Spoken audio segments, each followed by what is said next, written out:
ദേശീയ പതാക രൂപകൽപ്പന ചെയ്ത പിംഗലി വെങ്കയ്യ എന്ന സ്വാതന്ത്ര്യ സമര സേനാനിയുടെ സംഭവബഹുലമായ ജീവിതകഥയും ദേശീയ പതാകയുടെ ചരിത്രവും CBSE 7ാം ക്ലാസ് മലയാള പാഠാവലിയിൽ.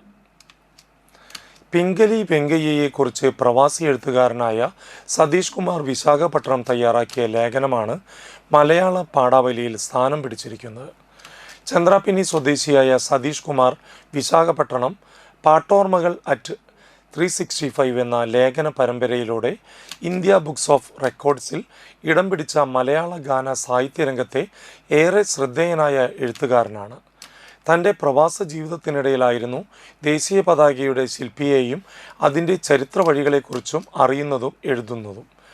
ദേശീയ പതാകയ്ക്ക് വേണ്ടി പിംഗലി വെങ്കയ്യ നേരിട്ട വെല്ലുവിളികളും സ്വാതന്ത്ര്യ സമരത്തിൻ്റെ ചരിത്ര പ്രാധാന്യവും മനസ്സിലാക്കി അവയെ പുതിയ തലമുറയ്ക്ക് പകർന്നു നൽകുക എന്ന ലക്ഷ്യത്തോടെയാണ് ദേശീയ വിദ്യാഭ്യാസ നയത്തിൻ്റെ ഭാഗമായി CBSE മലയാള പാഠാവലിക്ക് വേണ്ടി ഈ ലേഖനം തിരഞ്ഞെടുത്തിരിക്കുന്നത്.